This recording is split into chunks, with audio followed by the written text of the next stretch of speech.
කොච්චර අපේ වටේ කෙයාස් එකක් වුණොත් සුනාමියක් වුණොත් අපි දන්නවා කෙයාස් එක ඇතුලේ කොහොමද ග්ලයිඩ් කරන්නේ ඊටාම සංසුන්ව කොහොමද අපේ ගමන යන්නේ. ඉතින් ඒකමම කොච්චර වටිනවද මනුස්සෙට. With over 45 years of experience taking Sri Lanka international from M&M Twins Limited, Edru, for you who value our products, now available at your nearest store.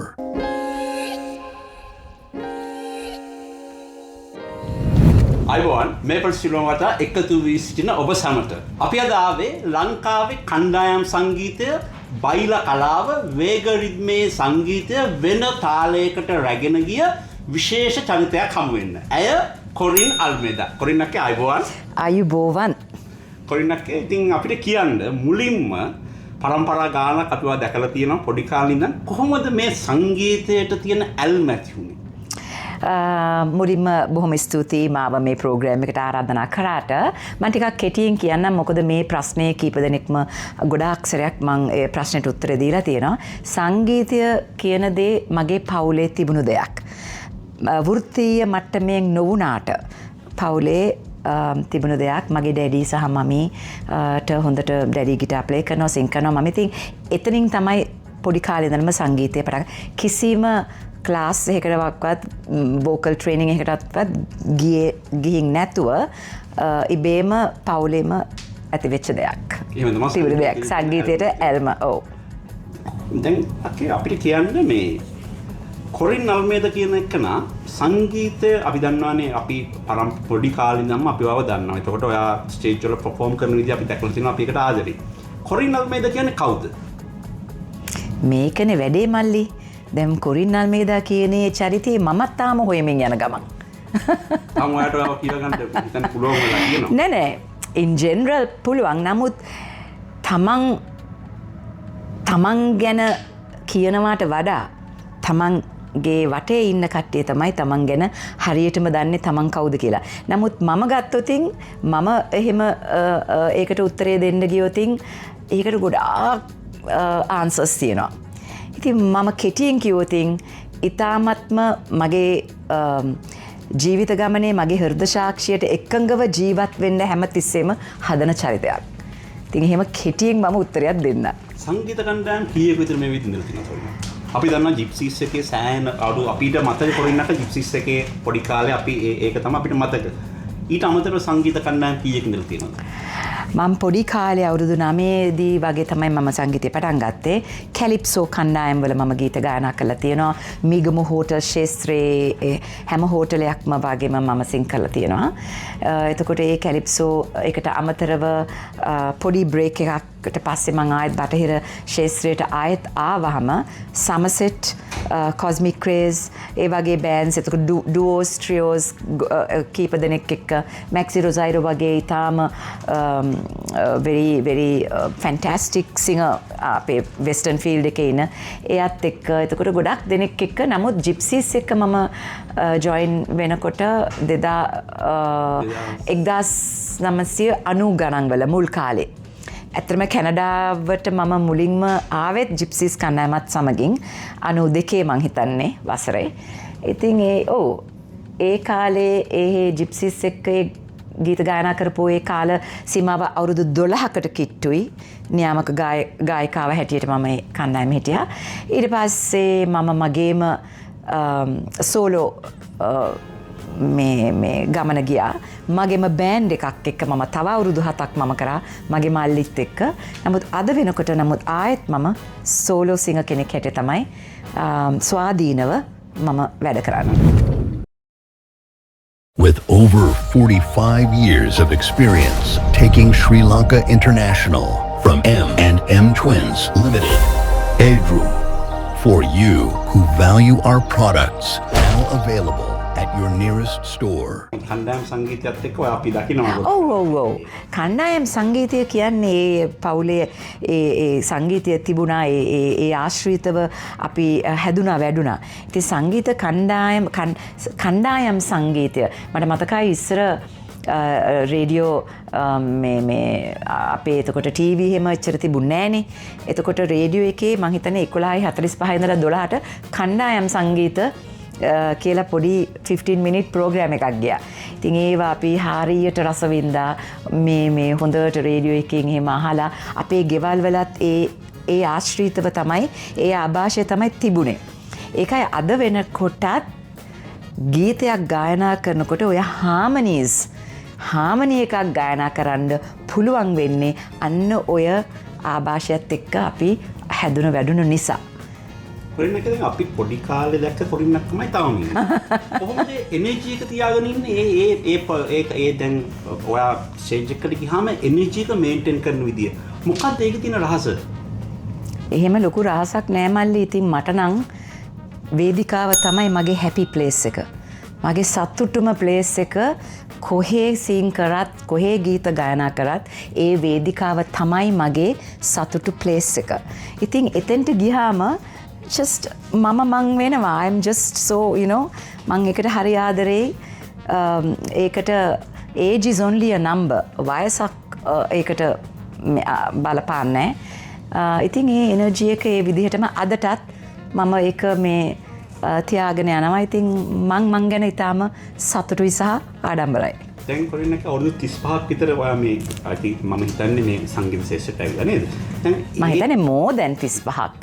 මම හිතන්නේ අවුරුදු දැන් මම අර 9 ඉඳලා කාලේ ගත්තාම නම් more than අඩු ගානේ at least 4 decades. එතකොට දැන් ඕකේ සමහර වෙලාවට කඩාවැටීම් තියෙන්න ඇති සමහර වෙලාවට ඔයාගේ ගොඩාක් මිනිස්සු වැළඳ ගන්න තැන් තියෙන්න ඇති. කොහොමද මේ ඒ කඩාවැටීම් සහ ඒ මිනිස්සු ගොඩාක් වැළඳ ගන්න තැන් ඒ දෙක උපේක්ෂාවෙන් විඳගෙන මෙච්චර දුර ගමනක් එනකොට ඒ එක්ස්පීරියන්ස් එක අපිට ෂෙයා කරන්න ඕක. ඔක හැම වෙලාවෙම ආදරේ තියෙනවා. හැබැයි හැම වෙලාවෙම ආදරේ නෙමෙයි විවේචන එනවනේ. ඒ විවේචනයේදී කොහොමද ඔයා ඒවට ෆේස් කරන්නේ? මම විවේචන කියන වචනේ මං එහෙම මේ ලොකුවට කියන්නේ මෙහෙමයි අපි ජීවත් වෙන සමාජයේ දැන් ඕනම පුද්ගලයෙක්ට හැමෝම කැමති නෑ. කැමති කට්ටියක් ඉන්නවා අකමැති කට්ටියක් ඉන්නවා. ඒක තමයි මේ ලෝකේ මේ යන විදිහේ සංගීත ශාස්ත්‍රයේ වෙන්න ඕනේ නෑ සාමාන්‍ය මිනිසෙක් වුණත්. ඉතින් විවේචන ඒවා මම හැම දෙයක්ම පාඩම් හැටියට ඒ ලෙසන් එකක් හැටියට තමයි මම නම් මගේ ජීවිතයේ අද වෙනකටත් මං ඒ දේවල් ඒ විදිහට තමයි මම අරගෙන තියෙන්නේ මගේ ලයිෆ් එක. මං ඒක ගැන දුක් වෙන්නේවත් ඒ ගැන වොරි වෙන්නේවත් ප්‍රශ්නයක් හැටියට සලකන්නේවත් නැහැ. සහ අර කලින් කියපු ඒ කඩාවැටීම් මට එහෙම ලොකෝට එහෙම මේ මගේ මානසික ආතතීන් වලදී කොහොමද මේ එනර්ජි එක ඔයා ඔයාගේ ස්වරූපය හොම්මමයි. ඒක අපි දැකලා නැහැ කවදාවත් වෙනස් වෙලා තියෙනවා. ඒ කොහොමද ඒක ඒ විදිහට අරගෙන ගියාවිද? මෙහෙමයි මල්ලි මානසික ආතතිය කියන්නේ දැන් තමන් මෑත කාලේදී 2000 අපි වෙනම එක ගැන කතා කරමු 2017 ඉඳලා මගේ ලයිෆ් එකේ තවත් චේන්ජ් එකක් වුණා. නමුත් ඊට කලින් වුණත් මම කිසිම ලොකු ගෝල්ස් තියාගෙන ලොකු හීනමවාගෙන ආපු චරිතයක් නෙමෙයි මම. මන් දන්නේ ඒක මොන හේතුවකට වුණාද කියලා මම මගේ පවුලේ වැඩිමලා. එතකොට මට සිබ්ලින්ග්ස් නංගි කෙනෙකුයි මල්ලි කෙනෙකුයි මගේ ෆැමිලි එකේ ලයිෆ් අපේ පවුලේ. එතකොට මම හිතන්නේ මගේ රෙස්පොන්සිබිලිටීස් ඒ ලැබුණු රෙස්පොන්සිබිලිටීස් නිසා මම හැමදාම අදටත් මගේ ජීවිතේ ගන්නේ one step one day at a time. මං ගොඩාක් අර I want to do this මට මේක කරන්න ඕනේ මේක අර එහෙම තිබුණා නම් හොඳ නෑ මගේ ජීවිතේ ඒ විදිහට තමයි ගලාගෙන ඉස්සෙල්ලා ඉඳන්ම ආවේ අදටත් ඉදිරියටත් යන්නේ ඒ විදිහට. ඉතින් ඒ නිසා කොච්චර මානසික අපි හැමෝටම එක එක જાතියේ ප්‍රශ්න එනවා personally professionally ඒ වගේ එනවා. නමුත් මං ඒවා ලොකුවට හිතන්නේ ඒවා ඒ එන වෙලාවට කොහොමද අපි මුණ දෙන්න ඕනේ. ඒ දේවල් ඒ විදිහට යනකොට ලොකු මානසික ආතතියෙන් ඇත්තටම එන්නේ නැහැ. ඉතින් මම හිතන්නේ ඒකේ ප්ලස් ෆැක්ටර් එකක් වෙන්න ඇති මට. හැමෝටම එහෙම වෙන්නේ නැහැ. එක එක්කෙනා වෙනස්. ඉතින් මට හිතෙනවා මං ඒ දේවල් ගොඩක් මම ඔලුවට ගන්නෑ. මම වොරි වෙන්නේ නැහැ. ඒක නිසා ඉතින් මගේ outer appearance එකත් ඒ විදිහට තියනවා කියලා මං හිතනවා. ඒ පොරින්නක අවුරුදු ගානක් මේ ශාස්ත්‍රෙ ඉන්නදී මේක හරි ආකර්ෂණීය ශාස්ත්‍රයක්. විශේෂයෙන්ම කොරින්නක් ප්‍රසිද්ධිය කතා කරනවා කොරින්නක් සිංගල් මම් කෙනෙක් විදිහට තමයි ගෞරවනීය චරිතයක් විදිහට අපි දකිනවා. කොච්චර කොරින්නක් කියනවාද මේ ශේෂ්ත්‍රයට එන එහෙම තනියම ඉන්න පුළුවන්ද? එහෙම ඒක අමාරු නැද්ද? මේකේ ආකර්ෂණීය ශේෂ්ත්‍රයක් රසිකයන්ගේ විශේෂයෙන්ම ආකර්ෂණය වැඩි. එතකොට මේ ඒ වගේ දේවල් කොහොමද ඔයා කොහොමද ඒක ගැන අපිව බලන් ඉන්න කෙනෙක්ට මේ ශේෂ්ත්‍රයට ඇවිල්ලා අඩිය තියමින් යන කෙනෙක්ට මොකක්ද ඔයාලට දෙන්න තියෙන ඇඩ්වයිස් එක? සිංගල් මම්. සිංගල් මම් වුණේ මගේ පුතාට ඇත්තටම අවුරුදු 2කටත් අඩු අවුරුදු 2 ලබන්නත් කලින්. අදටත් සිංගල් මම්. මේ සිංගල් මම් චරිතය ඇතුලේ මම ඉතාමත්ම වාසනාවන්ත සිංගල් මම් කෙනෙක්. ඒක මුලින්ම මම කියන්න ඕනේ. මගේ පවුලේ ගොඩක් සපෝට් එක තිබ්බා. මගේ මමි, මගේ නංගි හැම වෙලේම මට ලොකු පිලර්ස් දෙකක් වගේ, ලොකු කුළුණු දෙකක් වගේ මට සපෝට් එකට හිටියා. ඉතින් මට ඒ පැත්තෙන් තනියම අර ස්ට්‍රයිව් කරගෙන මගේ ජොබ් එක, මගේ ළමයාව එහෙම මේ ලොකු ඝට්ටනයකට මට කවදාක්වත් මුණ දෙන්න තිබුණ නෑ. ඒක නිසා ඒ පැත්ත මම දන්නේ නැහැ එහෙම විඳින කට්ටිය කොහොම ඒගොල්ලන්ට වෙන එක්ස්පීරියන්ස් එකක් ඇති. ඒතකොට මට ඒගොල්ලන්ගේ සපෝට් එකත් එක්ක මොකද මගේ ඒ කාලෙත් ෂෝස් වලට යනවා, රෑ වෙලා එනවා, ආයෙත් ඒතකොට මෙයාගේ ස්කූල් යවන්න ඒ දේවල් වලට මට ෆුල් සපෝට් තිබුණා ෆැමිලි එකත් එක්ක. ජීවිතයේ අරමුණ තමන් දැනගන්න ඕනි කියලා කතාවක් දැන් කොරින්නක් කිව්වා. මොකද්ද ඒ කතාව? ඒක ගැන පොඩ්ඩක් අපිට එක්ස්ප්ලেইন කරන්න. මම ඒක ඉගෙන ගත්තේ කලින්ට වඩා මේ සබ්ජෙක්ට් එක මම ඉගෙන ගත්තේ 2017 මම පටන් ගත්තේ ජර්නි එකෙන්. 2017 මම යෝග වලට යොමු වුණා. යෝග ව්‍යායාමයට. දැන් කොහොමද මේ සංගීත ශාස්ත්‍රයේ ඉඳලා ඒ වගේ ශාස්ත්‍රයක ඉඳලා එකපාරටම යෝග වලට යොමු වෙන්නේ? මොකද්ද ඒ කාරණා? එතනත් හොඳ ප්‍රශ්නයක්. ඒකට යොමු වුණෙත් මගේ යම්කිසි සම්බන්ධයක් තිබුණා. මම ඒක කලින්ුත් කියලා තියෙනවා. ඉතින් දිගටම කියන්නේ. ඉතින් ඒ සම්බන්ධය තුල විවිධාකාර මානසික ඝට්ටන තිබ්බා. අතන මම කලින් කිව්වා වගේ මානසික ඝට්ටන අපි ඒක බාර ගන්න විදිහටයි අපේ ලයිෆ් එකට ඒක එෆෙක්ට් වෙන්නේ. ඉතින් මම විදිහක් හොයාගත්තා මේකෙන් මම කොහොමද එළියට යන්නේ. එතකොට යෝග වලට මම යොමු වුණේ ඒ නිසයි. එතකොට ඒ ගමන 2017 පටන් ගත්ත ගමන අදටත් මම ලෝකෙ කොහෙ ගියත් මගේ යෝග මැට් එක මගේ සූට් කේස් එකේ මගේ ඒ ප්‍රැක්ටිස් එක හැමදාම වෙනවා. මගේ යෝගත් එක්ක කරන භාවනාව මෙඩිටේෂන් එක ඒ සියලුම දේවල් මම ඒ ආකාරයෙන්ම කරගෙන යනවා. මොකද මට ලයිෆ් එකට ලැබුණු එක්ස්පීරියන්ස් සහ මගේ ඒ අත්දැකීම් තුලින් මට සමාජයට වුණත් පොඩි හෝ පණිවිඩයක් මට දෙන්න පුළුවන්. මේ විදිහට කොහොමද මගේ මේ සියලු දේම සමබරව ජීවිතේ ගෙන යන්නේ. මොකද ඒ purpose of life අරමුණ තමන් අහන්න ඕනේ තමන්ගේ ලයිෆ් එකට ඕනම පුද්ගලයෙකුට ලයිෆ් එකේ අරමුණක් තියෙනවනේ. purpose එකක් තියෙනවනේ. අපි මේ ලෝකේ අපි උපන්දා ඉඳලා අපි හැමෝම ඉපදෙනවා, හැමෝම මැරෙනවා. නමුත් මේ මැරෙන දවස වෙනකන් අපි මේ ලෝකෙන් කවදා හරි දවසකට යනකන් අපි ලස්සනට ජීවත් වෙන්න ආස නැද්ද? අපි ලස්සනට මොකද අපි ලස්සන වුණොතින් තමයි අපේ වටේත් ලස්සන වෙන්නේ, අපේ ලෝකෙත් ලස්සන වෙන්නේ. ඉතින් එක එක්කෙනා ඒ විදිහට හිතන්න පටන් ගත්තනම් මේක අනිවාර්යයෙන්ම ලස්සන ලෝකයක් වෙනවා. එහෙම වෙන්නේ නැති එකයි, එහෙම අවබෝධයක් නැති එකයි මේ තියෙන purpose of life එක හොඳට ඉස්සලම වටහා ගන්න ඕනේ. ඇයි මම what is this? ඇයි මම මේ life එක දවසේ පැය 24 හරිද? දවසේ පැය 24න් තමන්ට කියලා පැය දෙකක් වෙන් කරගන්න බැරි නම් මොකද්ද ජීවිතේ තේරුම? දැන් ඩොක්ටර්ස්ලා කියනවා at least 8 hours you must sleep. අවුරු පැය 8ක් ඕනේ. නමුත් යෝගික් කල්චර් එක තුල අපි කියනවා 8 hours එච්චර අවශ්‍ය නැහැ. අපි යන්න ඕනේ deep sleep එකට. ඒකට කියන්නේ තූරියා ස්ටේට් එකට. අපි තූරියා ස්ටේට් එකට ගියාම at least 4 to 6 hours අපිට හොඳටම ඇති. එතකොට අපි ඒක 16 hours වලින් 8 කියමුකෝ පැය 8ක් නිදාගන්න ගන්නවා නම් ඉතුරු පැය 16න් අපිට මටම කියලා පැය දෙකක් මට වෙන් කරවා ගන්න බැරි නම් වැඩක් නෑ ලයිෆ් එක. තමන්ම හොයාගනි. එක්සැක්ට්ලි තමන්ව හොයාගෙන විතරක් නෙමෙයි තමන්ගේ සෞඛ්‍ය තමන් මොකද යෝග අපේ ඒ මෝටෝ එක අපේ ස්වාමී සිමානන්දලා විෂ්ණු දේවන්දලා කියන්නේ my health is my wealth. මගේ සෞඛ්‍ය තමයි මගේ wealth එක. my peace of mind is my happiness. මොන සල්ලියකට වක්වත් ඔය දෙක සම කරන්න බෑ. ඉතින් ඒ දෙක හොඳට තේරුම් කරා නම් ඒතර මම කරන්නේ මගේ පැය දෙක මම වෙන් කරවා ගන්නේ. භාවනාවේ යෙදෙනවා උදේටත් රැටත්. මම කීයට ගෙදර ගියත් මගේ භාවනාව කරලා මගේ මෙඩිටේෂන් කරලා තමයි මම නිදාගන්න යන්නේ.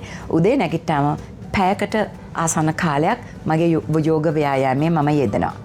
එතකොට ඒකෙන් මට ලොකු ඩිෆරන්ස් එකක් මට ඒක ෆීල් වෙනවා. මොකද්ද මේ යෝගවල තියෙන භාවනාව? ඒක ගැන කියවීම. ඒක පොඩ්ඩක් අපිට කියන්න.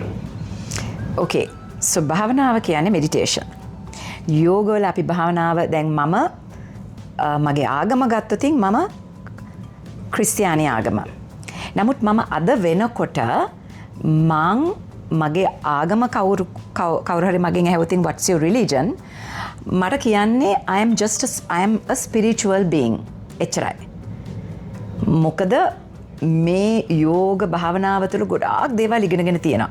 එතකොට අපි මිනිස්සෙක් හැටියට අපි හැම ආගමක්ම ඉස්සලම ගරු කරන්න ඉගෙන ගන්න ඕනේ. ඔයාගේ ආගම ඔයාට, මගේ ආගම මට. ආගම තියෙන්න ඕනේ මෙතන. In your mind, in your heart. Not to display. එලියට පෙන්වන්න නෙමෙයි. දැන් ගොඩක් දෙනෙක් අද වෙනකොට මුළු ලෝකෙම සමහරක් විට ඔය යුද්ධෙත් ඇති වෙන්නේ ආගම නිසානේ. එක රටවල් වල හේතුව ආගමනේ. ඉතින් ඇයි අපි ඒක ප්‍රශ්නයක් කරගන්නේ? දැන් අපිට මම ක්‍රිස්තියානි ආගම වෙන්නේ මගේ දෙමව්පියන්ට මම ඉපදුණු නිසානේ. ඒගොල්ලන් ක්‍රිස්තියානි ආගමේ හිටපු නිසානේ. මගේ දෙමව්පියන් මුස්ලිම් ආගමේ නම් ඉස්ලාම් ආගමේ වැළඳගත් දෙන්නෙක් නම් මම අද වෙනකොට ඉස්ලාම් ආගමේ. ඉතින් ඒක අපිට මනින්න බෑ, අපිට ජජ් කරන්න බෑ. හැම කෙනෙක්ගේම ආගමක් තියෙන්නේ තමන්ගේ මෙතන හිතේ. ඒක ඩිස්ප්ලේ කරලා ඒකට මම තව පොඩක් ඇඩ් කරන්න ඕනේ අපේ පාසල්වල. මම දන්නේ පිට රටවල් වල නම් එහෙම මං හිතන්නේ වෙන්නේ නැහැ. පාසල්වලක් තියෙනවා වෙනමම පීරියඩ් එකක් ආගමට.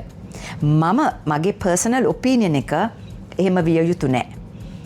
ආගම තියෙන්නේ මෙතන. එතකොට වීකෙන්ඩ් එකේදී තමන්ව ටෙම්පල් එකට හෝ පල්ලියකට හෝ මොකක් හරි ඒක දෙමව්පියන්ගේ කාර්යයක්. දෙමව්පියන් තමයි ළමයින්ට ඒ දේවල් උගන්වන්න ඕනේ. සහ ඒ ළමයා ලොකු වුණාම ඒ ළමයාට සම්පූර්ණ අයිතියක් තියෙනවා ඒ ළමයාගේ ෆේත් එක ඒ ළමයාට තෝරගන්න. දෙමව්පියන්ට කවදාකවත් ඒ ළමයාට ෆෝස් කරන්න බෑ. You have to just, you have to go to church, you have to go to the temple, or you have to go to the mosque කියන එක. මේක මගේ ඔපිනියන් එක. හොඳේ?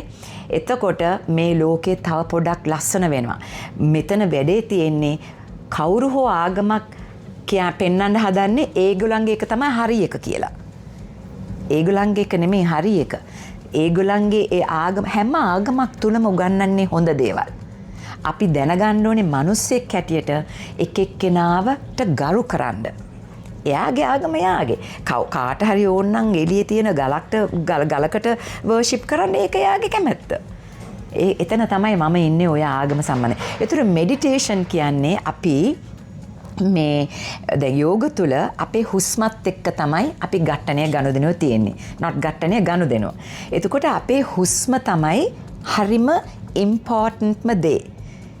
මිනිස්සෙක්ට හුස්ම තමයි ඉම්පෝර්ටන්ට්ම. මොකද කවුරු හරි හැවුවනම් තමන්ගේ ආයු කාලය කොච්චරක්ද කියලා කියනවා 80 90 70 එහෙම කියලා. එහෙම නෑ. තමන්ගේ ආයු කාලය තියෙන්නේ තමන්ගේ ආශ්වාසයත් ප්‍රාශ්වාසයත් අතරමයි. තමන් ආශ්වාසය කරලා ප්‍රාශ්වාසය කරේ නැත්නම් you inhale and if you don't exhale you are dead. So that is your lifespan. එතකොට මිනිස්සෙගේ හුස්ම කොච්චර වටිනවද? ඒක ඔයා කලින් අර අපි මේක ඔෆ් කැමරා කරන ආනාපානසති. ඒකට ඒ වගේ දෙයක් තමයි. You have to always be connected with your breath. A breath එකත් එක්ක ගියාම තමන් හොඳට දැනගන්නවා කොහොමද තමන් දැන් යෝග වල කියනවා දැන් අපේ ගොඩක් breathing exercises තියෙනවා alternate nostril breathing. ඒකෙන් කරන්නේ human mind එකක් දවසකට 60 to 80,000 thoughts සිතිවිලි දෝලණය වෙනවා මිනිස්සුගේ මනසේ. ඒක ෂෝට් කරනවා, ඒක ස්ලෝ කරනවා. තමන්ව more focus වෙනවා. තමන්ව more mindful වෙනවා. ඒ දේවල් තමයි අපි යෝග breathing exercises වලින් කරන්නේ. එතකොට කොච්චර අපේ වටේ chaos එකක් වුණොත්, සුනාමියක් වුණොත් අපි දන්නවා chaos එක ඇතුලේ කොහොමද glide කරන්නේ, ඊටාම සංසුන්ව කොහොමද අපේ ගමන යන්නේ. ඉතින් ඒකමම කොච්චර වටිනවද මිනිස්සෙක්ට. සංගීතය සහ යෝග අතර කොරිනක්කට සමානකමක් පාගෙන තියෙනවා. අනිවාර්යෙන්ම සංගීතය නෙමෙයි ඕනම ශාස්ත්‍රයක්. ඕනම ශාස්ත්‍රයක් යෝග කියන්නේ ඕනම ශාස්ත්‍රයකට කරන්න පුළුවන් දෙයක්. නමුත් සංගීතයත් එක්ක මොකද යෝග අපි ඔය විශේෂයෙන්ම බ්‍රීදිං හුස්ම ගැනීමේ ව්‍යායාම් කරනකොට මේ බඩින් තමයි කෝ එකෙන් තමයි කරන්නේ. ඒතර අපේ සංගීතයටත් අපිට හුස්ම ගන්න ඕනේ මෙතනින් නෙමෙයි. ගීත ගායනා කරන්නේ මෙතනින් නෙමෙයි. මෙතනින් ගීත ගායනා කිරීම සිද්ධ වෙන්නේ මෙතනින්. මේ කියන්නේ බඩින් අපේ කෝ එකෙන්. එතකොට ඒක අනිවාර්යෙන්ම මේ With over 45 years of experience taking Sri Lanka international from M&M Twins Limited, Edru, for you who value our products, now available at your nearest store. මේ ගොඩක් අපිට ගොඩක් අපිට ප්‍රයෝජනවත් වෙනවා. අපි දැන් පහුගිය පැහැදිලි කිරීමේදී දැන් සිතුවිලි 60,000 ගානක් සහ 80,000ක් අතර කතාවක් වා කිව්වා. ඒක ගැන පොඩ්ඩක් අපිට ඒ කියවීම ගැන පොඩ්ඩක් පැහැදිලි කරන්න. ඔව් අර ඩොක්ටර්ස්ලා රිසර්ච් කරලා තියෙන හැටියට මිනිස්සෙගේ මනසේ 60,000ත් 80,000ත් අතර සිතිවිලි දෝලණය වෙනවලු දවසකට. ඒතර අපි යෝගික් කල්චර් එකෙන් අපි ඒක හඳුන්වන්නේ monkey mind. මොකද මංකි වඳුර වගේ පැන so many සිතිවිලි යනවා. හොඳ ඒවා වෙන්න පුළුවන්, නෙගටිව් වෙන්න පුළුවන්, පොසිටිව් වෙන්න පුළුවන්. ඒ සිතිවිලි හැම දෙයක්ම දෝලණය වෙනකොට obviously ඒ මනුස්සයාට එතකොට මයින්ඩ් එකේ ඒක තමයි ඒ ගොඩ දෙනෙක්ට ඔය mental disorders වලට හැරෙන්නේ ඒවා. negative minded වලට මොකද ඒගොල්ලන්ට මේගොල්ලන්ව තේරෙන්නේ නැහැ. ගොඩාක් දේවල් සිද්ධ වෙනවා මනසේ. ඒතර යෝග breathing exercises තුල විශේෂයෙන්ම අනුලෝම විලෝම කියන අපි alternate nostril breathing මෙහෙම each nostril එකේ ඒක තමයි the important breathing exercise මනුස්සයෙක්ගේ left and the right brain එක synchronize කරන්න. එකට ගේන්න, එක තැනට ගේන්න, slow down කරන්න. එහෙම slow down කරනකොට අර ආතතින් වලට යනවා අඩුයි. ડિප්‍රෙෂන් වලට යනවා අඩුයි. එතකොට ફોකස් වෙනවා වැඩි. මයින්ඩ්ෆුල්නස් වෙනවා වැඩි. එතකොට ඒ වාගේ ජීවිතයක් ගත කරන්න කවුරුත් අකමැතිද මං අහන්නේ. තමන්ව තමන් දෙසට හැම තිස්සෙම තමන් දෙසට හැරි inner engineering තමන් දෙස. මොකද අපිට එළියේ අපිට කිසි දෙයක් කන්ට්‍රෝල් කරන්න බෑ. නමුත් අපිට අපිව කන්ට්‍රෝල් කරන්න පුළුවන්. ඉතින් යෝග කියන්නේ මේ බ්‍රීදිං කියන්නේ සල්ලි දීලා ගන්න තියෙන දෙයක් නෙමෙයිනේ. තමන් තුල තියෙන දෙයක්. තමන්ගේ හුස්ම තමන් කොහොමද හසුරුවන්නේ? තමන් කොහොමද හුස්ම පාලනය කරන්නේ? ඒවා දැනගෙන යන ගමනක් තියෙනවා නම් කොච්චර ජීවිතේ ලස්සන වෙනවද? Yes, and another thing is මේ තවත් කාරණාවක් මම කලින් ප්‍රෝග්‍රෑම් එකකත් කියලා තියෙනවා මේකෙත් පොඩියට කියන්නම්. It's about putting your ego down. දැන් අපි යෝග භාවනාවේදී ශින් මුද්‍රාවකින් තමයි අපි භාවනා කරන්නේ. කකුල් ක්‍රොස් කරලා මෙම ශින්. ඒතර මේකේ ලොකු අර්ථයක් තියෙනවා. දැන් මල්ලි බුද්ධ ආගමේද? දැන් මේකේ මොකක්ද අර්ථය කියලා මං අහුවොත් දැන් බුදුහාමුදුරුවොත් මෙහෙම ඉන්නවනේ. ඒතර මං අහුවොත් ඔයාලා දන්නවද ඒකේ ආන්සර් එක? කරුණාව, මෛත්‍රිය, මුදිතාව කියන එක. මේකෙන් ඇත්තටම meaning එක දැන් අපි මේ ඇඟිල්ල use කරනවනේ කාට හරි තරවටු කරන්න to be you know not a very nice හැබැයි මේ ඇඟිල්ල use කරනවනේ like thumbs up it's a good thing it's a good thing ඒතර මේකට යට කරනවා මල්ලි මේ ඇඟිල්ල හරිද and මේක to give to receive out so making අපිට පාඩම උගන්වන්නේ to keep your ego down at all times that is the lesson you get from this Is this? yes to keep your ego down අර තරහ වෙන ඇඟිල්ල මේකට යට කරන්නේ reminding me මම මට මතක් කිරීමක් කරනවා to keep my ego down at all times ඉතින් ඒක කොච්චර ලොකු පාඩමක්ද ඉතින් මම ඉතාමත්ම සතුටු වෙනවා මගේ ගමන මේ 2017 පටන් ගත්ත මේ ගමන ඉතාමත්ම මට ලොකු බෙනිෆිට්ස් තියෙනවා මම ගොඩක් දේවල් ඉගෙනගෙන තියෙනවා මම යන තැන මට මම අද වෙනකොට මම යෝග qualified වෙච්ච ටීචර් කෙනෙක් නමුත් මගේ ක්ලාසස් මම පටන් ගත්තේ නැහැ මොකද මට පටන් ගන්න අමාරුයි මෙහෙම ගොඩාක් මගේ තාම මම by the grace of God the young people මම තාම මම ලෝකේ වටේ ඉන්න ශ්‍රී ලාංකිකයන්ව මම entertain කරන්න මම tour කරනවා I think එහෙම කරනකොට එහෙම මගේ job එක එහෙම වෙනකොට මට yoga classes කරන්න ටිකක් අමාරුයි හැබැයි මම යන තැන verbally මේ වගේ මම මේවට කියනවා වගේ මම පොඩි lessons මම දෙන්න කැමතියි මම දෙනවා ඉතින් ඒකෙන්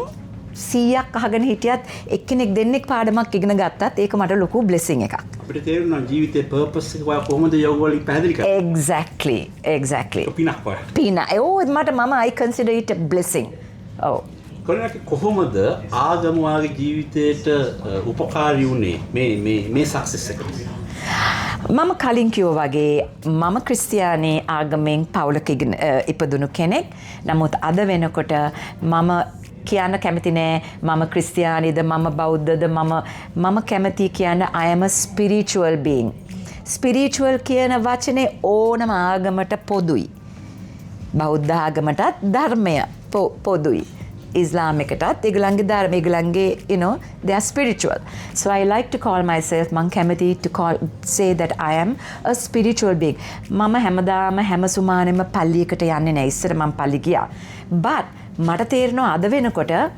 මං ඉස්සර හිටපු ඒ ස්පිරිචුවල් කෙනාට වඩා ගොඩාක්ම දැනගෙන මම I have become more spiritual and more understanding in my religion. දැන් බුද්දිසම් වල කියනවා මේ bad karma and good karma කියලා. දැන් මේක ගැන මේ කොරින්ගක කියවේ මොකද්ද? කර්ම කියන වචනේ තේරුම ක්‍රියාව. හරිද? එතකොට ඒක good ක්‍රියාව වෙන්න පුළුවන් ඒක bad ක්‍රියාව වෙන්න පුළුවන්. එතකොට තමන් දැනගන්න ඕනේ තමන්ගේ ජීවිතේ අපි දවසක් ගමු උදේ නැගිට මගේ සාමාන්‍යයෙන් දවස පටන් ගන්න මං කියන්නම්. දවස පටන් ගන්නේ නැගිට්ටහම ටක් ගාලා ෆෝන් එක උස්සන එක නෙමෙයි. ඒක ගොඩාක් දෙනෙක් අද කරන දෙයක්. So you have to first of all meditate. ඔන්න නැගිටලා ඔන්න টয়ලට් එකට එමෙ ගිහිල්ලා ඉඳගෙන ඇවිල්ලා ඉස්සෙල්ලාම මෙඩිටේෂන් කරන්න. මෙඩිටේට් කරනකොට තමන්ගේ ඒ දවස කොහොමද හසුරුවන්නේ? තමන්ගේ මනසේ කොහොමද තමන්ගේ මොකක් හරි වැඩ කටයුතු තියෙනවනම් දවස කොහොමද එතකොට ඒ දේවල් කොහොමද තමන් හසුරුවන්නේ ඒ දවස කොහොමද තමන් ගෙවන්නේ මොකද තමන්ට තියෙන කරන්න අද දවසේ දේවල් එතකොට ඒ තමන් තුලට යනකොට ඉබේම තමන්ට මම හිතන දෙයක් තමයි ඕකේ මට මේ දේවල් තියෙනවා කරන්න මේ දේවල් තියෙනවා මම මෙයාව තියෙනවා හම්බෙන මෙයාව තියෙනවා එතකොට ඒ රැටත් ඒ same thing යනවා එතකොට මම බලන්නේ මම ඊට වඩා මං අද ඊටත් වඩා හොඳ කෙනෙක් වෙන්න එතකොට ඒ ලයිෆ් ස්ටයිල් එක හැමදාටම අපි හොඳ විදිහට අපේ ලයිෆ් එක ගෙනියනවා මිසක් නරක දෙයක් කරන්න අපි පෙළඹෙන්නේ නැහනේ වැරදි දෙයක් කියන්න පෙළඹෙන්නේ නැහනේ කාට හරි දැන් අපි වචනයකින් හෝ අපි කාව හරි හර්ට් කරනවානේ දවස තුල මොකක් හරි නමුත් වචනටත් වඩා සිතිවිල්ල දැන් අපි වචනය කියනකොට කට්ටියටම ඇහෙනවා අනිත් එකනට ඇහෙනවා නමුත් හොඳට එහෙම කතා කරන කට්ටිය සිතිවිල්ලෙන් තවත් කෙනෙක්ට මේ බනින්න හරි නිකන් වෛර කරන්න හරි ඊර්ෂ්‍යා කරන්න හරි පුළුවන් එහෙම විය යුතු නෑ ඉස්සෙල්ලාම යන්න ඕනේ තමන්ගේ thoughts වලට. තමන්ගේ සිතුවිල්ලට තමයි ඉස්සෙල්ලාම යන්න ඕනේ. තමන්ගේ වචන පිට වෙන්න ඉස්සරින් තමන්ගේ mind එක. ඉතින් මේකේ ගොඩාක් ලොකු subject එකක්. ඉතින් මේ වගේ පොඩියට හරි මම යන තැන මං ආසයි මේ පොඩි message එකකින් හරි කවුරු හරි කෙනෙක් ඉගෙන ගන්නවා නම් ඒක මම ලබන ලොකු බ්ලෙසිං එකක්. දැන් ඔයාගේ සක්සස් එක ඇතුලේ ඔයා ලක් එක විශ්වාස කරනවද? ඒ කියන්නේ ලක් එක කියන එක ඔයා විශ්වාස කරනවද? ලක් ඒක කියන්න මට අමාරුයි. ලක් එකකුත් තියෙනවා කියලා ඉතින් ඉස්සර නම් මං කියන්න ඇති. නමුත් මං හිතන්නේ සියලු දේම වෙන්නේ අපි අරගෙන ආපු දේවල් තුල තමයි. අර කලින් කතා කරපු ඒ කර්මය. ඒ good action bad action. අපි හැම වෙලේම හදන්නේ මම හැම වෙලේම මම හදන්නේ to do something good. මොකද මම ඉස්සර විශ්වාස කරුවේ නෑ about another life. But I do believe that I have another life.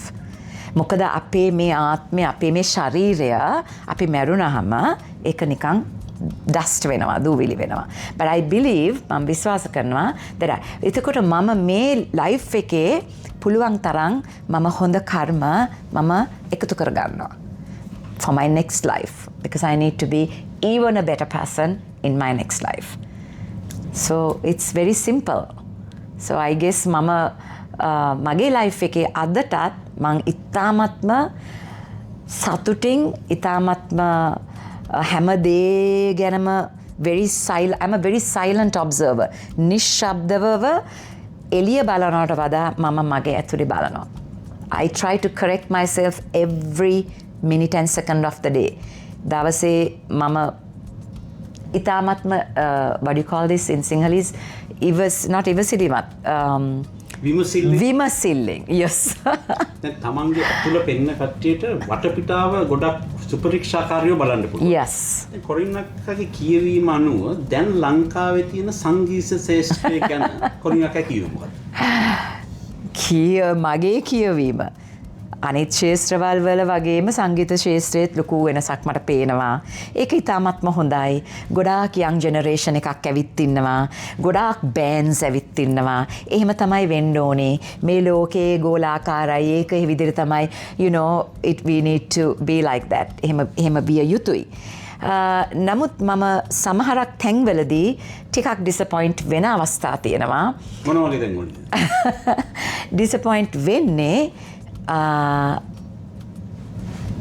ගායකෙක් හෝ ගායිකාවක්ට fantastic voice එකක්ම තිබීම නෙමෙයි is your ultimate thing.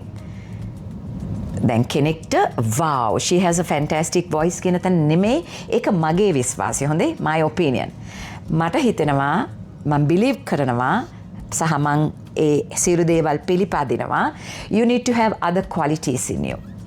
Like discipline, like commitment, like punctuality, like කාටත් ඊර්ෂ්‍යාවක්, ක්‍රෝධයක්, තණ්හාවක්, කුහකකමක් ඒව නැතුව. Like you need to ඒ දේවල් එක්ක තමයි ඔයාගේ voice එකත් එක්ක ඒ දිග ගමන යන්න පුළුවන් sustainability එකක් ස්ථාවරයක් තියාගන්න පුළුවන්. මගේ විශ්වාසය ඒකයි. If you don't have those qualities අපි දැකලා තියෙනවා ගොඩක් ඇවිත් ගොඩක් එහෙමම යනවා. සමහරක් අය අර ස්ටාර් මේ ස්ටාර් වෙන්න ඕනේ නෑ. ඒ කම්පිටිෂන් එකේ හිටපු අය විනර්ස්ලා නෙමේ අනිත් අය තාම ඒ ගමන් තාම ඒගොල්ලෝ යනවා. ඉතින් මගේ විශ්වාසය you need to ඒ හැම දෙයක්ම ඇතුළත් මේ ගමනේ. ඉතින් ඒ වගේ මට දකින්නවා.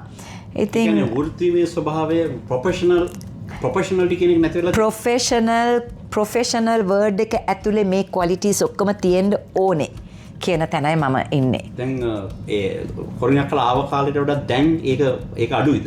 මට පේනවා මං හිතන්නේ මම දන්නේ නෑ මම වැරදි ඇති. ඒගොල්ලන්ගේ platform එක අපි ආවට වඩා very easy, very like silver spoon gold spoon එක අරගෙන ඉන්නේ. ඒගොල්ලන්ට ප්ලැට්ෆෝම් එකක් හදලා දෙනවා මේ එක ටීවී ස්ටේෂන්ස් වල. එතකොට මේ ලෝකේ වටේ ඉන්න ලාංකිකයන්ව ඒගොල්ලන්ව ටක් ගාලා ඒකෙන් in a moment they are recognized. දැන් අපි ආව කාලේ මේ දේවල් මොකුත් තිබ්බේ නෑ, social media තිබ්බේ නෑ. එතකොට අපි ඒ striving ඒ ගමන මේ දුෂ්කර විදියටයි අපි ආවේ. ඉතින් ඒගොල්ලන්ට මං හිතන්නේ කීප දෙනෙක්ට එතන තමයි වැරදිලා තියෙන්නේ. So they have everything on a platter. ඔක්කොම දේවල් තියෙනවා. So they have the fame. Overnight they are popular. And then it's a different thing. ඒගොල්ලන්ට මන් දන්නේ නැහැ. මං හිතන්නේ එහෙම වෙන්න ඇති. එහෙම යන ගමන් හරි කෙටි. දැන් කොරිනා කියනවාට දැන් සුපර්ස්ටාර් කියන concept එකත් එක්ක ආව කට්ටිය ලංකාවේ ඉතා වැඩි මුදල් වලට මේ සංගීත සංදර්ශන වලට යනවා. ඉතින් යාලට ඒ මිල්ලියමකුත් තියෙනවා. ඒක ගැන කොරිනා කෑ මොකද්ද කියවීම? ඒක ඉතින් ඒගොල්ලන්ගේ වැරැද්දක් නෙමෙයි හැටියට මම දකිනවා. ඒගොල්ලන් දැන් අද කාලේ මෙහෙමනේ ගොඩක් දෙනෙකුට මැනේජර්ස්ලා ඉන්නවා. ගොඩක් ඒගොල්ලන් නෙමෙයි දැන් ක්ලයන්ට් කෙනෙකුට ආන්සර් කරන්නේත් ඒගොල්ලන් නෙමෙයි. ඒගොල්ලන්ට මැනේජර් කෙනෙක් ඉන්නවා. මට නම් අදටත් මැනේජර් කෙනෙක් නෑ. මම තමයි I am my own manager, I am my own boss. I am my car, my petrol, okay? So මම තාම මගේ ජීවිතේ මගේ මේ ගමන මම ලස්සනට යනවා. නමුත් ඉතින් times have changed. ඉතින් මම හිතන්නේ ඒගොල්ලන් වෙස්ට් එක වගේ. නමුත් අපි මෙතන understand කරන්න ඕනේ අපි ලෝකේ කොහේ ගියත් අපි tours කොහේ ගියත් අපි sing කරන්නේ අපේ ශ්‍රී ලාංකිකයන්ට පමණයි. Beyonce වගේ Taylor Swift වගේ Katy Perry වගේ Madonna වගේ එහෙම නිකන් not to the world, you know, to the audience. අපි sing කරන්න යන්නේ අපේ ශ්‍රී ලාංකිකයන්ට. ඒගොල්ලන්ගේ යාළු මිත්‍රයන් ඇති කෙනේඩියන්ස්ලා කීප දෙනෙක් ඔස්ට්‍රේලියන්ස්ලා එහෙම එනවා. ඉතින් මම දන්නේ නැහැ ඒක ගොඩක් චේන්ජ් වෙලා තියෙනවා. ඉතින් ඒ මුදල් එක එක්කෙනාගේ popularity හැටියද මන් දන්නේ මොනවා හැටියටද ඒ එක ගණන් තියෙනවා. ඉතින් ඒක ඒගොල්ලන්ගේ දෙයක්, personal දෙයක්. ඒක ගැන මට ඒක කියන්න දෙයක් නැහැ. ඉතින් organisers-ලා අනිත් පැත්තෙන් දැනගන්න ඕනේ ඒගොල්ලන්ට මෙයාව මේ ගානට ඕනද? මේ ගානට මෙයාව ගත්තාම මෙහෙම යාට ඒව කව කරන්න පුළුවන්ද? හැබැයි ඒ ගණන් ගෙවලා ෂෝ එකක් මේ කව කරන්න බැරුව ඒගොල්ලන්ට ලොස් එකක් වෙලා ඒ ආටිස්ට් බැනලා වැඩක් නැහැ. එහෙම බැනලා වැඩක් නැහැ. ඉතින් ඒක පර්සනල් දෙයක්. ඉතින් ඒක ගැන මට දැන් මම charge කරන ගානක් තියෙනවා. ඒක මගේ ගාන. ඉතින් මම නම් හිතන්නේ ඒක පර්සනල් දෙයක්. දැන් අකිනේ ලංකාවේ සංගීත ශාස්ත්‍රයේ අපි දන්න විවිධ බෑන්ඩ් තියෙනවා. විවිධ ගායකයෝ ඉන්නවා. පහුගිය දවස්වල අපි දැක්කා සමාජ මාධ්‍ය වල කතා වෙනවා මේ බෑන්ඩ් ගායකයන්ව එක එකනාව සිලෙක්ට් කරගන්නවා කියන එක. ඒක ගැන මොකද්ද පොරින්නක්ගේ කියවීම? ඔව් මමත් දැක්කා ඉතින් නිවුස් එහෙම මෙහෙන් යනවා. ඒක වෙනවද? මට ඩිරෙක්ට්ලි එහෙම කවුරුත් කියලා නැහැ සහ එහෙම අහලා නැහැ. හැබැයි එහෙම දේවල් වෙනවා කියලා ඉතින් සමාජයේ යනවා කතන්දර. එතනදිත් මම කියන්නේ ඕගනයිසර් කෙනෙක්ට තමයි දැනගන්න ඕනේ යාට කාවද ඕනේ යාගේ ෂෝ එකට කියලා. ඉතින් සාමාන්‍යයෙන් ඕගනයිසර් කෙනෙක්නේ තෝරන්නේ. ඉතින් මං හිතන්නේ බෑන්ඩ් එකක ලීඩර් කෙනෙක්ට ඒ වගේ තේරීම් කරන්න අවශ්‍යයි කියලා. මේ මන් දන්නේ ඉතින් එක එක්කෙනාගේ මෙන්ටැලිටිස් වෙනයිනේ. එක එක්කෙනාගේ මෙන්ටැලිටිස් වෙනයි. ඒගොල්ලෝ හිතන විදිය වෙනයි. ඒගොල්ලන්ගේ මොකද්ද අරමුණ වෙනයි. ඉතින් ඒ වගේ දේවල් මමත් අහලා තියෙනවා. මම කියන්නේ ඕගනයිසර් කෙනෙක්ට එයාගේ ෂෝ එකේ කවුද ඕනේ, මොන බෑන්ඩ් එකද ඕනේ, මොන ආටිස්ට් ඕනේ කියලා ඒක එයාගේ choice එකක්. එහෙම වෙනවා නම් ඉතින් මන් දන්නේ අනිත් දේවල් ඔතනට අදාළ වෙනවද කියලා. අනිත් දේවල් කියනවා නේ මම දේවල් කියනවා අහපු ප්‍රශ්නේ. ඔය බෑන්ඩ් කට්ටිය තෝරන කට්ටිය එහෙම කියන්නේ බෑන්ඩ් එකේ ලීඩර් කෙනෙක් මේ ආටිස්ට්ලව තෝරන කට්ටිය කියලා මම එහෙම අහලා නම් තියෙනවා ගොඩක්. මේ මට නම් එහෙම ඉතින් දෙයක් එහෙම සිද්ධ වෙලා නැහැ කියලා මං හිතනවා. කාන්තාවක් විදිහට, අම්මා කෙනෙක් විදිහට, ගෞරවනීය චරිතයක් විදිහට ලංකාවේ තියෙන සමාජ තත්ත්වය ගැන. සමාජ තත්ත්වය කියලා කියන්නේ මම කියන්නේ මේ කාන්තාවන්ට ඇති තත්ත්වය ගැන. මොකද්ද මේ? ඒ කියන්නේ සමාජයේ කාන්තාවන්ට තියෙන පිළිගැනීම ගැන. මොකද්ද කොරින්නක්කගේ කියවීම? අපි දන්නවා අපි දකිනවා ඩිජිටල් මීඩියා වල හැම වෙලාවෙම ගොඩාක් අපිට කියවන්න බැරි විදියට ලිංගික කාරණා ගැන ඉස්මතු වෙනවා. ඒවා හරි වැරදි විදිහට යනවා. මේ ගැන අපි දන්නවා කොරින්නක කතා කරලා තියෙනවා සමාජ මාධ්‍යවල. මොකද්ද කියවීමෙන් කියන්නේ? කාන්තාවක් විතරක් නෙමෙයි මල්ලි මිනිස්සෙක් හැටියට. ඕක පිරිමි පාර්ශවයටත් තියෙන දෙයක්. abuse ගත්තොතින් කාන්තාවක් විතරක් නෙමෙයි abuse වෙන්නේ. පිරිමි කට්ටියත් abuse වෙනවා. ඉතින් මේක විශේෂයෙන්ම දැන් කාන්තාවක් කියලා දැන් මම කාන්තාවක් හැටියට කාන්තාවන් වෙනුවෙන් කතා කරන්න පුළුවන්. ඒ දේවල් අද වෙනකොට මම අර කලින්ුත් මොකක් හරි ප්‍රශ්නයකට කිව්වා අද ටෙක්නොලොජි එකයි අද ලෝකේ හැම දෙයක්ම ගොඩක් වෙනස්. to a very දැන් අපි බලන්න ඕනේ මේ වෙනස් වීම තුළ advantages තියෙනවා disadvantages තියෙනවා. ඒතකොට අපි smart වෙන්න ඕනේ අපි මොන මේ රූට් එකද මොන රෝඩ් එකද අපි තෝරගන්නේ කියලා. ඒකේ ඇඩ්වාන්ටේජ් වෙන විදිහට අපිට මොකක් හරි දෙයක් ප්‍රයෝජනවත් වෙන විදිහට සහ ඒ අපේ කොහොමද අපේ ජර්නි එක ඒ තුලින් ගෙනියන්නේ. මම හිතන්නේ බුද්ධිමත්ව හිතන්න ඕනේ. දැන්වත් කාලේ ඇවිත් තියෙනවා මම හිතන්නේ ඊ타ත්ම බුද්ධිමත් විදිහට තමන්ගේ තීරණ ගන්නකොට තමන්ගේ ඒ දේවල් තමන්ට කොහොමද වටා පිටාව හැදෙන ඒ දේවල් හැම දෙයක්ම එකතු කරගන්නකොට බුද්ධිමත්ව මේ හිතන්න සහ හෘද සාක්ෂියට හැම වෙලාවම එකඟ වෙලා වැඩ කරන්න ඕනේ. එතනදී මම හිතන්නේ වරදින තැන් ගොඩක් අඩු වෙනවා. මම දැක්කා ඔයා ප්‍රසිද්ධිය කියනවා මේ ලංකාවේ මේ sexual education කියන එක හරි අවම තැනක තියෙන්නේ කියන එක. ඊ타ත්ම අවම තැනක මට තාම හිතෙනවා. ගොඩක් ඉස්සර මම ඔය ඉන්ටර්වියු එකක මොන හරි කතා කරලා තියෙනවා.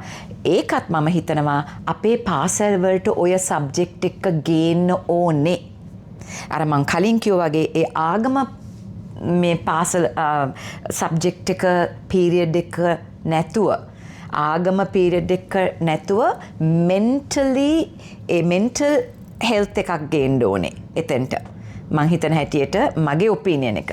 And you need to bring in another subject for sexual education. අපිට ගොඩාක් සමාජයේ දකින්න ඇහෙන්න ලැබෙනවා about sexual abuse, about suicide. ඉතින් ඇයි එහෙම වෙන්නේ? දෙමව්පියන්ට තාමත් ඒ සබ්ජෙක්ට් එක ටැබූ රූරල් ඒරියාස් වල ගොඩක් ළමයින් එක්ක one on one කතා කරන්න. මම හිතන්නේ මේ කොළඹ ඒරියා මම හිතන්නේ ඒක ටිකක් අඩුයි. ඒ සබ්ජෙක්ට් එක අනිවාර්යයෙන්ම ස්කූල්ස් වල ගේන්න ඕනේ. ඇයි එහෙම කතා කරන්න අකමැති? එතකොට ඒ ළමයාට පොඩ්ඩක් තව එඩියුකේට් වෙනවා ඒකෙන්. එතකොට එයාව තවත් පොඩ්ඩක් එයා ආරක්ෂා වෙන්න බලනවා. කොහොමද මං මාව ආරක්ෂා වෙන්නේ? මෙහෙම සිටුේෂන් එකකට මම ආවම මං මාව කොහොමද මං බලාගන්නේ?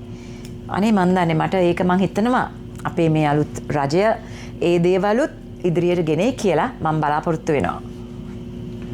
අවසාන වශයෙන් අපි බලන් ඉන්න කට්ටියට මැසේජ් එකක් විදිහට මොකද්ද කොරින්නක්කට දෙන්නේ? මෙසේජ් එකක් ඉතින් මම කියන්නේ හැමදාමත් කියනවා වගේම මං ආදරෙයි සියලු දෙනාටම මං ගොඩක් ආදරෙයි.